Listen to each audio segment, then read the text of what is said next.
KEIR STARMER has been urged to act and stop fishers from the European Union plundering fish stocks in UK territorial waters. The EU has extensive access to Britain's waters in a reciprocal arrangement which in practice is more advantageous to European countries.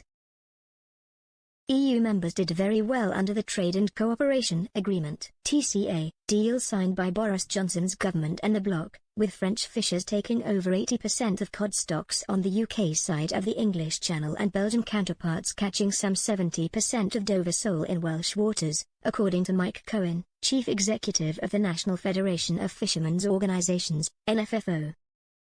That deal is up for review in 2026, with KEIR having already vowed to reset relations between the UK and the EU. Recent reports suggest Brussels will demand its favourable access to UK waters continues in exchange for an improved relationship.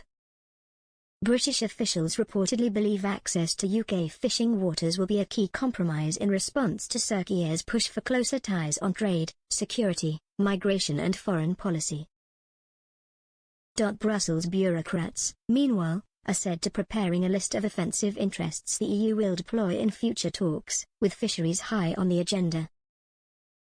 Mr. Cohen told Express.co.uk, "We're seeing the first rattling of sabres with European politicians starting to set out what their asks will be and putting down their markers.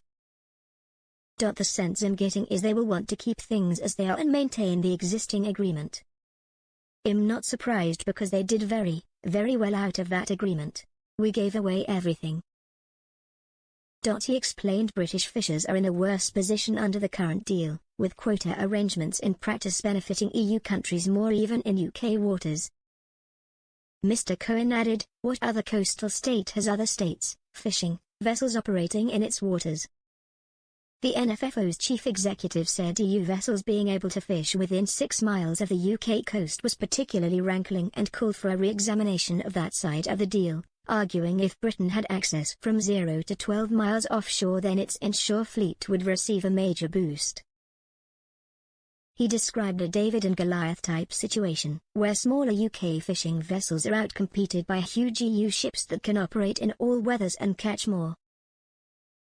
Without a renegotiated deal, Mr. Cohen said an opportunity to develop Britain's fishing fleet would be lost, adding, "We have an opportunity to strengthen our inshore fleet to create jobs and growth.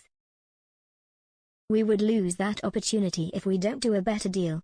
We need to take better control of the resources we have in the sea.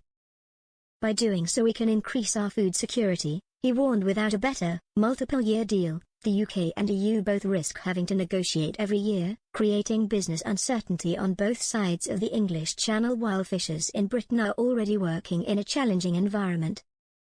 Under the TCA, 25% of the overall existing EU quota in UK waters will be transferred to Britain over a 5.5-year transition period to June 30, 2026, with percentage changes agreed for the total allowable catch for each stock in each fishing zone.